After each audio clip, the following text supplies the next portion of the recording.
Hello and welcome to The Price of Football, the podcast that follows the money behind our beautiful game. I'm Kevin Day and I'm joined as ever by Professor Kieran Maguire, the Prof. Expert. I'm just laughing because he doesn't like that. I'd love to be called the Prof. My nickname's the Baron. The Baron? Yeah. Oh, really? Yeah. Why? Well, I don't drink, I don't smoke, I don't gamble, I don't do drugs. And we went on a cricket tour to Amsterdam, and I came back, and ever since then I've been the Baron. And that was 30 years ago. Oh, well, Baron Kieran Maguire, I like that. Expert in football finances at Liverpool University. It's a Thursday, so this is our non-questions edition of the pod. We've got a new system now. Monday, we answer all your questions. Thursday, Kieran gives us his analysis into three of the biggest subjects of the week. I know he's going to enjoy one of these in particular because it's right up his street. Because coming up on the pod, UEFA have revealed how much each club received for the group stages, so Kieran's going to be delighted to tell us who's on top. The Macclesfield points deduction is continuing, unfortunately, so we'll be dealing with that. And the mysterious case of Craig Dawson and the £2 million fee. That sounds very Sherlock Holmes, doesn't it? Now, Champions League, Kieran. UEFA have revealed how much each club got paid at the group stages. I was surprised to learn that each club didn't get paid the same amount. So can you explain why and who came out on top? Right, the reason why the money is very strangely allocated is that UEFA have got about 4 or 5 pots through which they allocate the money. So the first one is they look at your history in UEFA competitions over the course of the last 10 years, and they rank you 1 to 32. Right. So therefore, at the very top of that, I think it's either Barcelona or Real Madrid because they've achieved the most in terms of appearances. So they would get more money for that, and then you've got English clubs. Liverpool will have picked up extra points from that particular pot for winning the Champions League last season. So that's one pot. So it's a way of making sure that the richest clubs in Europe carry on being the richest clubs in Europe, isn't it? Funnily enough, the rich clubs seem very keen to introduce the 10-year loyalty coefficient, as it is lovingly referred to. So that's one pot. The second pot is based on your performance in the group games. So you get 2.7 million euros for a win and 900,000 euros for a draw and nothing for a defeat. So the logic behind this is to discourage clubs once they've got through to the next round after 4 games, sticking out the kids for 2 games because hey, there's millions of euros at stake.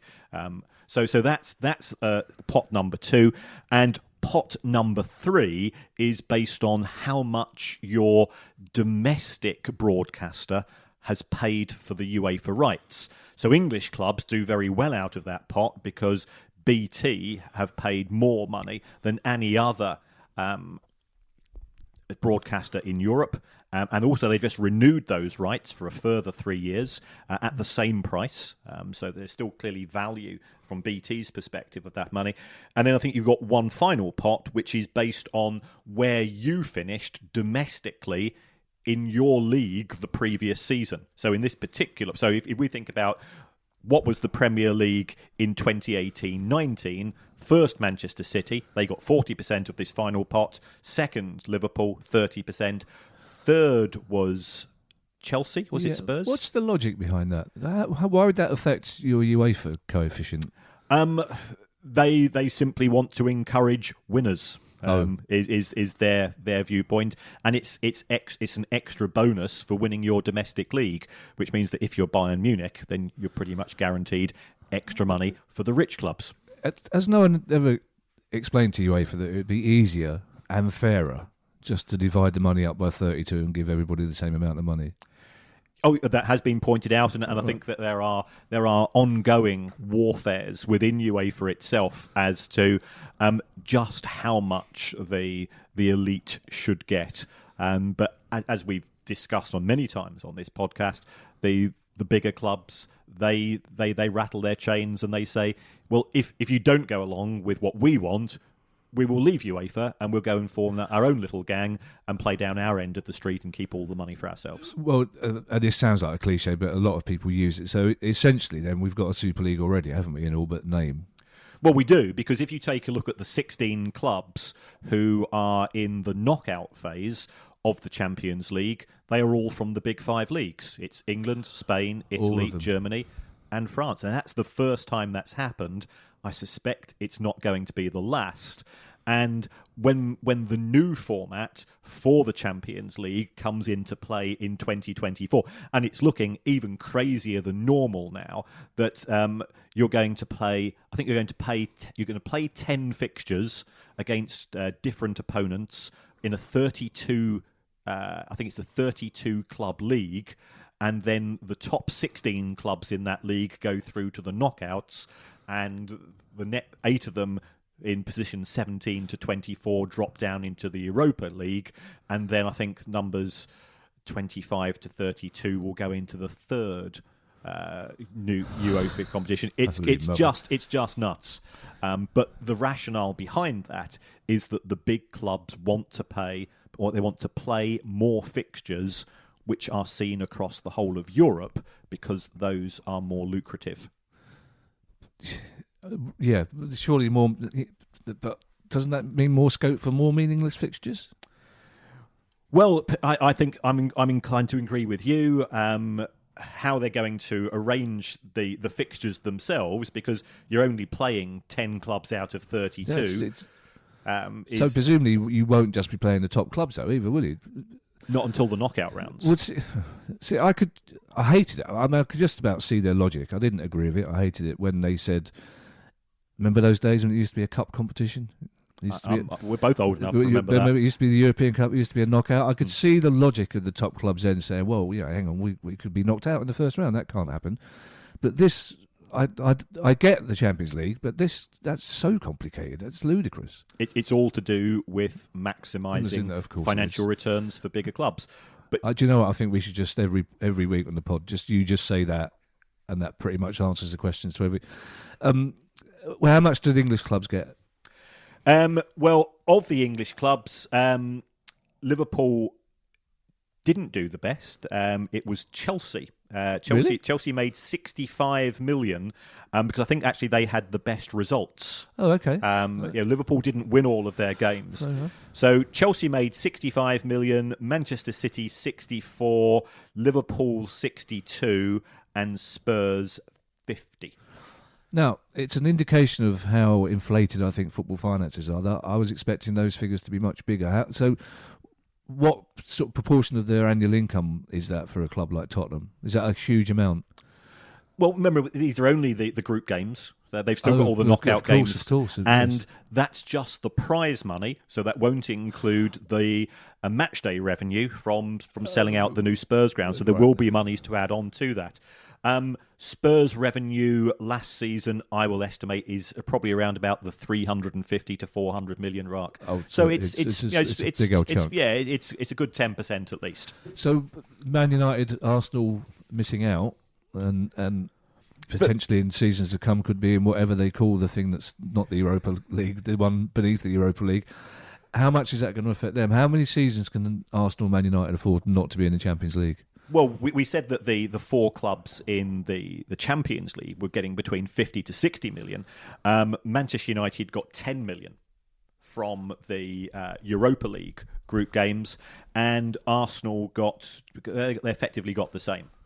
So, 50 million difference is quite sizable. Manchester United, as we know, is a sort of behemoth in terms of the way that it generates commercial and sponsorship income. But even so, that's a pretty severe hit for any club. And the danger is that if United don't qualify for the Champions League for 2 consecutive years, I think both Adidas and Chevrolet have clauses in the small print which say we're going to reduce what we pay you by 25%. Oh, okay, that's a lot of money. And also there will be other knock-on effects as well. They'll talk about attracting players is more difficult if you're not in the Champions League and so on. So it is the place to be for. But the problem is there are only 4 places available, isn't there? So 2 of the big 6, by definition, are going to miss out every season, the so-called big 6. And if you get teams like Leicester who keep upsetting the apple cart, then I suppose that's the reason why we've got these new competitions, isn't it? Basically, even as I was asking the question, I realised what the answer was: maximising the potential. Blah blah blah. Well, from the sublime to the ridiculous, really, because the Macclesfield situation unfortunately rumbles on. Another points deduction. They've had a points deduction. They are now, I think, 3 places off the bottom of League Two. Now, I appreciate that it might have changed by the time this podcast goes out. But they also had to cancel another match, which could mean yet a further points deduction if the EFL are going to be consistent with the approach that they've already taken. And there's also issues, I think, from a practical point of view. They were due to play Plymouth. Yes. Now, Plymouth had travelled up on the Friday. Yeah. They were staying overnight because clearly it's just not practical to set off at silly o'clock in the morning in December to go to Macclesfield. So they're out of pocket. We don't know where that particular issue stands. Plus the 700 odd Plymouth fans who travelled up there because they've got a massive travelling support. And no one mentions them, but they're out of pocket. Yeah, the Green Army. They're a great bunch. Just remind people who don't know the details of the story. The actual reason for the cancellation of the game was ground safety issues. They wouldn't give a ground safety certificate for that particular game, would they? But that was as a result of financial problems. That's right. Various people hadn't been paid, and therefore the SAG, the advisory group for safety, they refused to. They said that the match could take place in theory, but the maximum capacity of Moss Road would have been zero fans. Yeah, and you can't play games behind closed doors because of some arcane That's right. EFL rules. But I'm not the only person to say this, but surely the people in charge of Macclesfield, knowing how much money they would make out of this one particular fixture, should have bent over backwards to make sure it got played, shouldn't they? Well, the owner of Macclesfield, Ammar Al-Qadi, if you take a look, he's been involved with the club for the best part of 15 years. But if you follow the money trail and the issue trail, it's been from one hand-to-mouth decision to another. He doesn't appear to go to matches himself. He seems to only contact the people who are running the club on a day-to-day basis via WhatsApp. It's just crazy. It's so unprofessional. He did say early in December that he was looking to sell the club and negotiations were in place. But my fear for Macclesfield is that potentially this season they're going to suffer the death of 1,000 cuts in the form of a variety of points deductions. And that's not football democracy. It doesn't matter whether it's Macclesfield or Sheffield Wednesday or Birmingham or what we've seen happen to Bury. We could have 2 clubs effectively be kicked out of the EFL this season, and therefore there'll be no clubs being relegated simply because of financial issues, which are all to do with club owners. It's nothing to do with the fans. It's nothing to do with the players or the management. It comes down to individuals who, let us always repeat, have passed the EFL fit and proper owners test. Well, 2 questions on this. First of all, Macclesfield fans quite rightly are pointing out that their punishment doesn't seem consistent with what happened to Bolton, and it does seem like the EFL were not lenient, but bent over backwards, to use that expression again, to help Bolton in a way that they didn't do for Bury and don't seem to be doing for Macclesfield. Is that fair? You can see it from both points of view. I mean, Bolton did start off the season. You don't know me that well, do you? Once I've made my mind up on something, I'm not changing it. But Bolton did start off the season with a significant points deduction. They also started off the season in administration, and it was the administrators who cancelled the match, where Bolton had played on the Saturday, right. and at the time they only had youth players because they couldn't actually recruit any players on contracts because they didn't know whether the club was going to be in existence. So the argument was that Bolton suffered a suspended points deduction for the cancellation of a match, and that suspension will carry over for 2 years if there's further misdemeanours. Whereas, as far as Macclesfield is you've broken the rules. The players refused to play because they hadn't been paid, and therefore we're giving you a points deduction.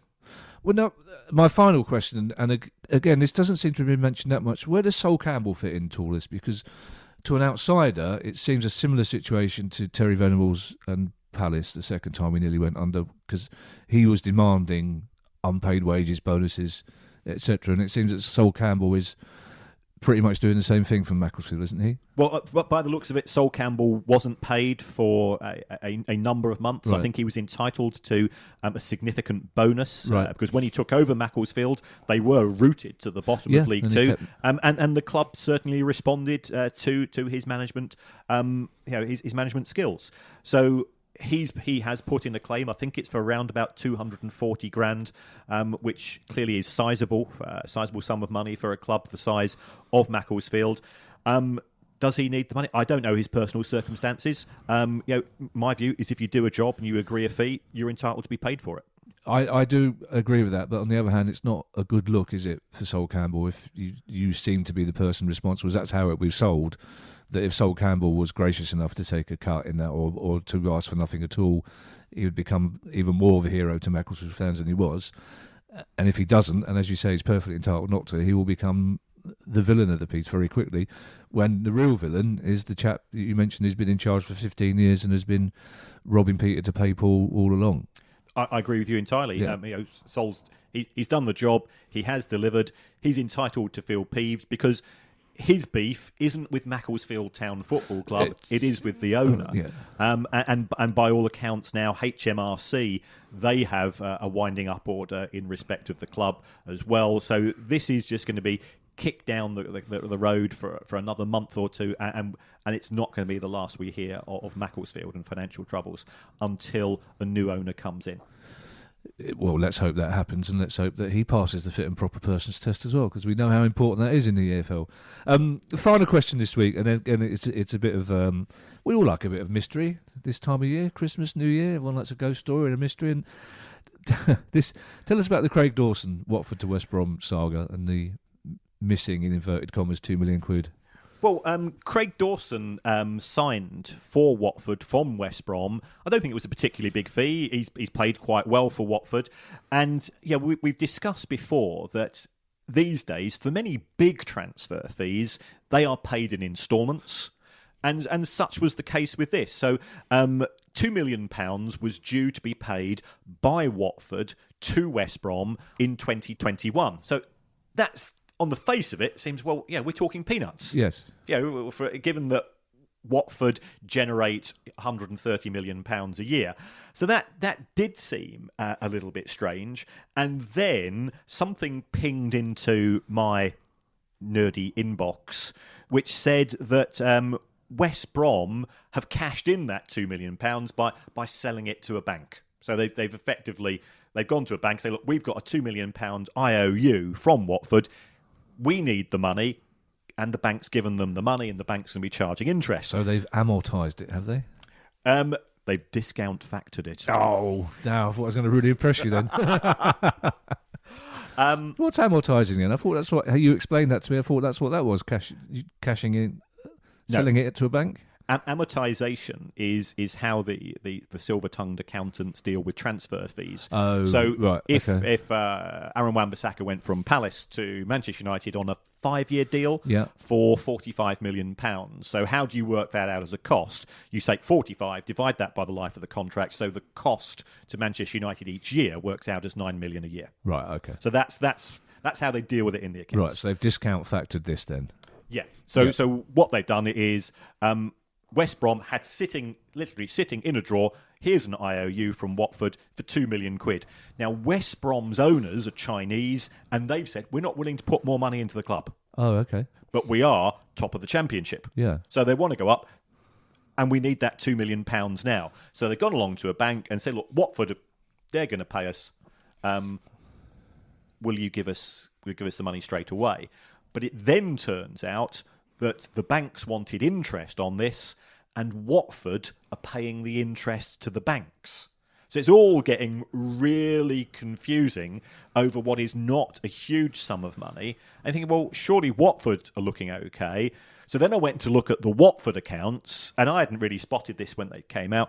Watford owe the owners about £80 million, and they also owe a further £90 million to other clubs for unpaid transfer fees. Do they? Yeah. Dating back how long? Going back, well, this will be for transfers over the last 2 to 3 years. Why has there not been more noise about this then? Because Well, because I've been asleep at the wheel. I should have spotted it. Right. But Watford always struck me as a club that finished between Yes. 10th and 14th every season, and there weren't any issues. Where are Watford now? They're not having a good season.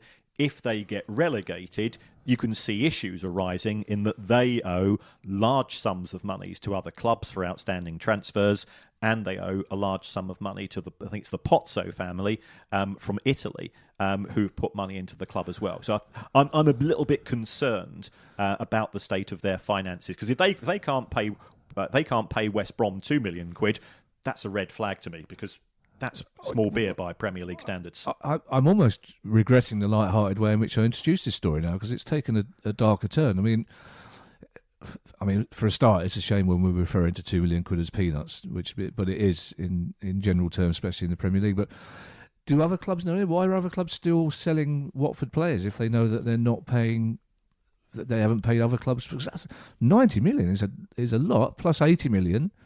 So that's 170 million quid they're struggling to find. And what's the parachute payment if they do get relegated? The parachute payment is £42 million in year 1, 34 in year 2, and 14 in year 3. So, this is disturbing news for Watford fans, isn't it? It is. Remember, if they do get relegated, or if they need to, they can always sell players themselves.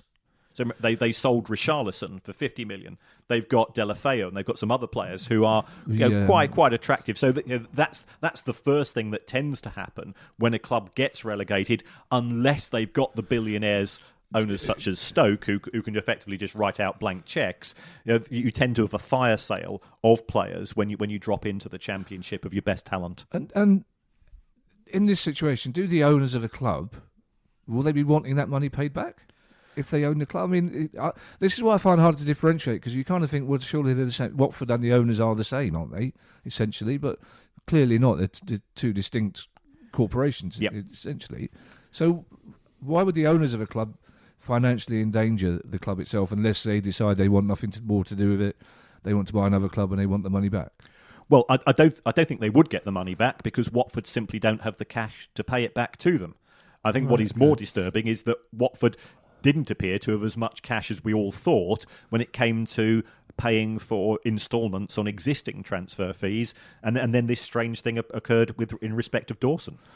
Well, that's interesting. I suspect we're going to get a lot more questions about this subject, only not this Monday, because we're recording it now.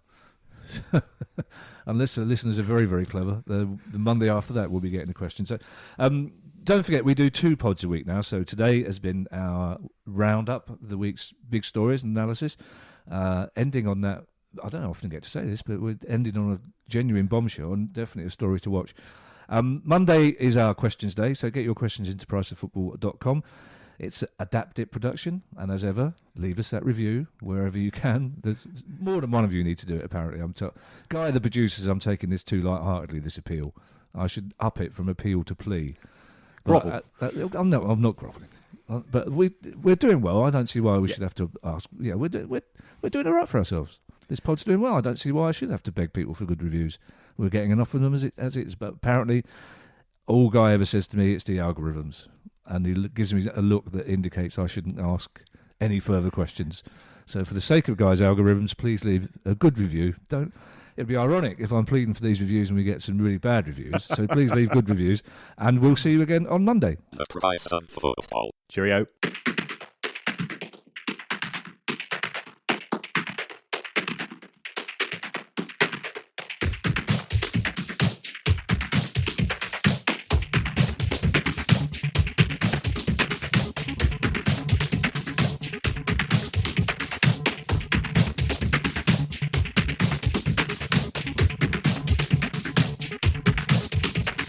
The price of football.